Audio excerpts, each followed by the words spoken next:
Poland کے ایک چھوٹے سے قصبے میں ایک غریب لڑکی رہتی تھی۔ اس کا نام مانیا سکلوڈویسکا تھا۔ وہ ٹیوشن پڑھا کر گزر بسر کرتی تھی۔ 19 برس کی عمر میں وہ ایک امیر خاندان کی 10 سال کی بچی کو پڑھاتی تھی۔ بچی کا بڑا بھائی اس میں دلچسپی لینے لگا، وہ بھی اس کی طرف مائل ہو گئی۔ چنانچہ دونوں نے شادی کرنے کا فیصلہ کیا، لیکن جب لڑکے کی ماں کو پتہ چلا تو اس نے آسمان سر پر اٹھا لیا۔ اس نے مانیا کو کان سے پکڑا اور پورج میں لا کھڑا کیا۔ اس نے آواز دے کر سارے نوکر جمع کیے اور چلا کر کہا، دیکھو یہ لڑکی جس کے پاس پہننے کے لیے صرف ایک فراق ہے، جس کے جوتوں کے تلوؤں میں سوراخ ہیں، جسے 24 گھنٹوں میں صرف ایک بار اچھا کھانا نصیب ہوتا ہے، اور وہ بھی ہمارے گھر سے۔ یہ لڑکی میرے بیٹے کی بیوی بننا چاہتی ہے، یہ میری بہو کہلانے کی خواہش پال رہی ہے۔ تمام نوکروں نے کہکا لگایا اور خاتون دروازہ بند کر کے اندر چلی گئی۔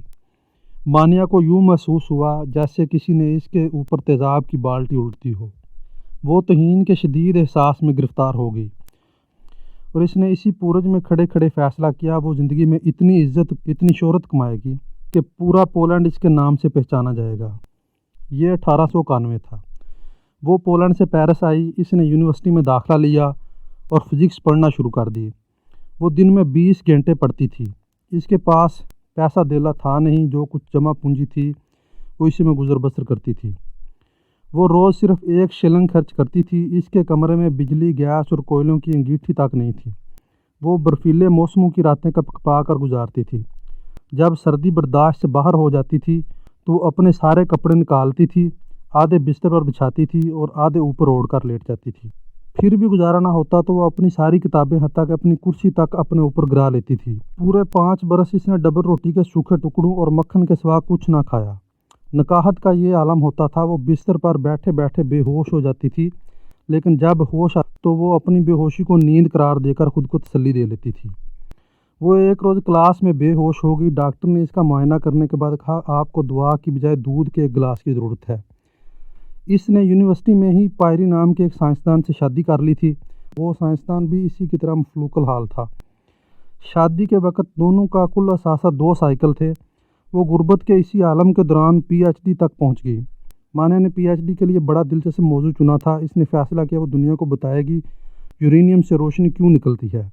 یہ ایک مشکل بلکہ ناممکن کام تھا، لیکن وہ اس پر جت گئی۔ تجربات کے دوران اس نے ایک ایسا عنصر دریافت کیا جو یورینیم کے مقابلے میں 20 لاکھ گنا زیادہ روشنی پیدا کرتا ہے، اور اس کی شعاعیں لکڑی، پتھر، تانبے اور لوہے غرض دنیا کی ہر چیز سے گزر جاتی ہیں۔ اس نے اس کا نام ریڈیم رکھا۔ یہ سائنس میں ایک بہت بڑا دھماکہ تھا۔ لوگوں نے ریڈیم کا ثبوت مانگا۔ مانیا اور پائری نے ایک خستہ حال احاطہ لیا جس کی چھت سلامت تھی اور نہ ہی فرش۔ وہ 4 برس تک اس احاطے میں لوہا پگھلاتے رہے۔ انہوں نے تن و تنہا 8 ٹن لوہا پگھلایا اور اس میں سے مٹر کے دانے کے برابر ریڈیم حاصل کی۔ یہ 4 سال ان لوگوں نے گرمیاں ہوں یا سردیاں اپنے اپنے جسموں پر جھیلیں۔ بھٹی کے زہریلے دھوئیں نے مانیا کے پھیپھڑوں میں سوراخ کر دیے، لیکن وہ کام میں جتی رہی۔ اس نے ہار نہ مانی، یہاں تک کہ پوری سائنس اس کے قدموں میں جھک گئی۔ یہ ریڈیم کینسر کے لاکھوں کروڑوں مریضوں کے لیے زندگی کا پیغام لے کر آئی۔ ہم آج جسے شعاعوں کا علاج کہتے ہیں، یہ مانیا ہی کی ایجاد تھی۔ اگر وہ لڑکی 4 سال تک لوہا نہ پگھلاتی تو آج کینسر کے تمام مریض مر جاتے۔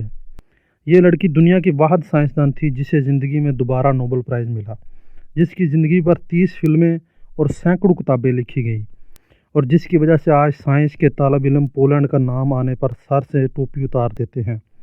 جب دنیا نے مادام کیوری کو اس کی ایجاد کے بدلے میں اربوں ڈالر پیش کرنے کی کوشش کی تو اس نے پتہ ہے جواب میں کیا کہا؟ اس نے کہا، میں یہ دریافت صرف اس کمپنی کو دوں گی جو پولینڈ کی ایک بوڑھی عورت کا مفت علاج کرے گی۔ جی ہاں، وہ امیر پولش عورت جس نے کبھی کیوری کو کان سے پکڑ کر باہر نکال دیا تھا، وہ اس وقت کینسر کے مرض میں مبتلا ہو چکی تھی اور وہ اس وقت بستر مرگ پر پڑی تھی۔